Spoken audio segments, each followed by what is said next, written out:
National Center for Disease Prevention from 2005 to January 2010. Her achievements include Employee of the Year 2000, Center of Health Development, POH. She received the Director's Award on October year 2000, and she was given the Outstanding Coordinator Award by the Urban Health and Nutrition Project. Her long list of accomplishments include policy development process for maternal, newborn, and child health national policy with different stakeholders to achieve Millennium Development Goals 4 and 5. Friends, let us give a warm welcome to the project coordinator of the Joint UN Program on Maternal and Newborn Health, Dr. Yolanda T. Oliveras. Sa kanilang lahat. I remember, I think this is the third time I was invited during the Well Family Clinic conventions, either as a resource person or as a representative of secretary or now representative of Miss Sunita Mukherjee. Okay, so, but my speech, I prepared one. The one that I would be given to you really comes from my heart, no? But I'm sure the UNFPA country representative also shared this vision, having her heart wants to serve Filipino mothers, no? First of all, I would like to congratulate you for two accounts. First account, for organizing this very important event, which focus on how you are going to scale up your skills, knowledge as midwives, as managers of this Well Family Clinic. And I would like to congratulate the officers of the WPFI for this endeavor, for these initiatives. Second, I would like to congratulate you because you can have this event without sponsorship of milk companies. So you really subscribe to our breastfeeding code, no? Our milk code, which is also one of my babies. Now, pregnancy and childbirth are supposed to be the times of joy and celebration for families and parents.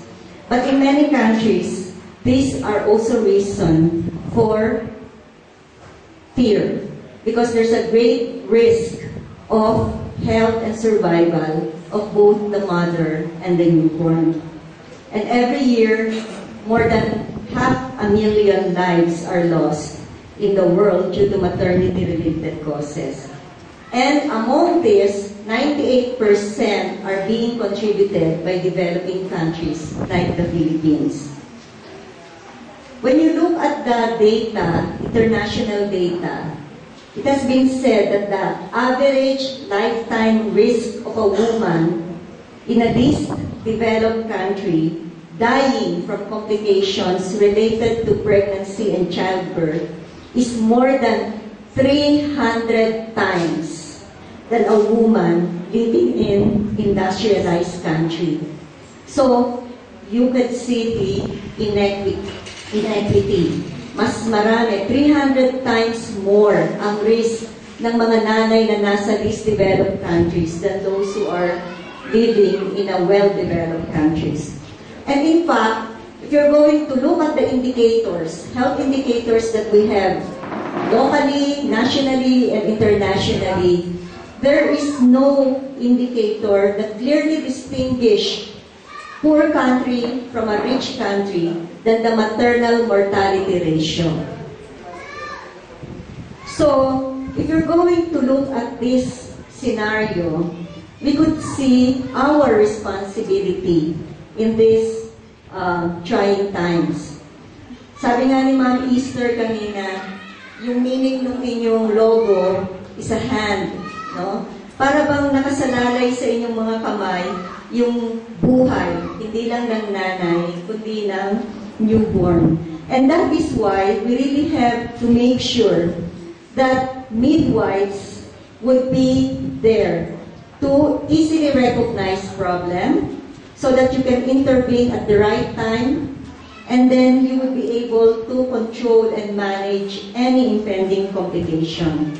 And this can we do by getting midwives in the community, train them well, equip them, and link them to a specialist or higher level of facilities for managing more complicated cases.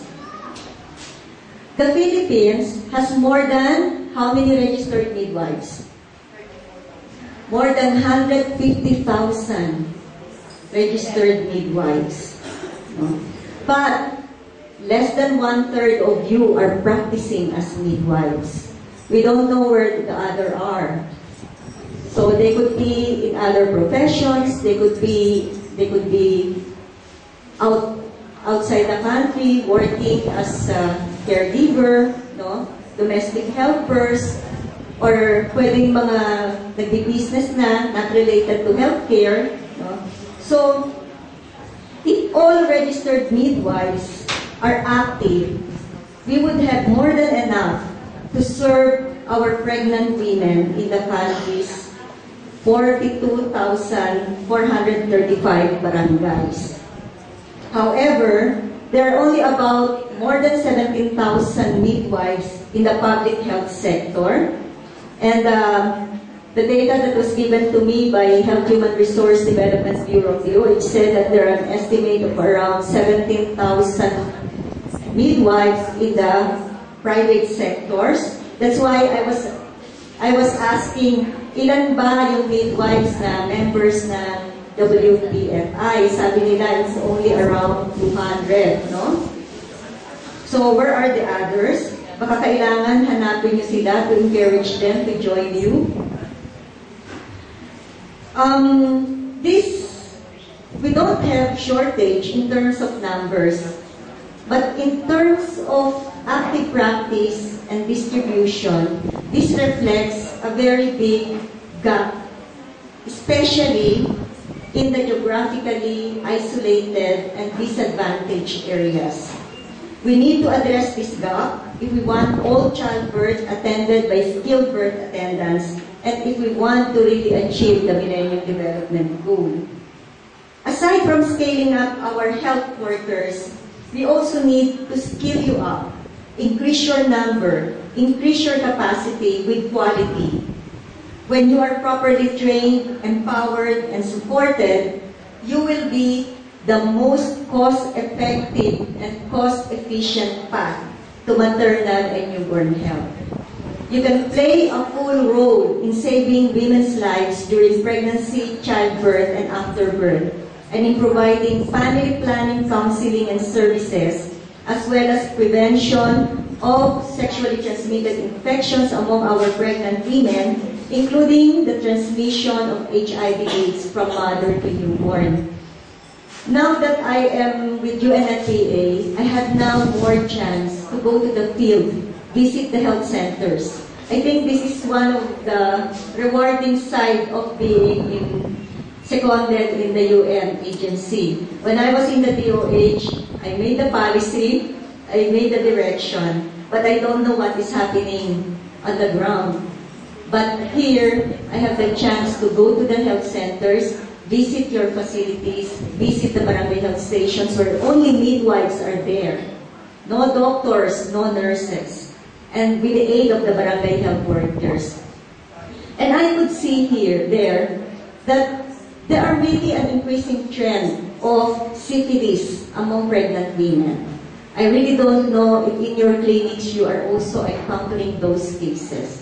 This is a hidden incidence among our pregnant women. Second, increasing incidence of teenage pregnancies. There are so many teenagers who get pregnant before they reach the age of 18. As early as 14, 15. And we really have to do something about it. There has to be some facilities that is more friendly, that is more accessible to these adolescents. They said that if they go to the traditional health center, public health sector that we have now, some of our health workers there are not so responsive and so sensitive to their needs. They are being stigmatized.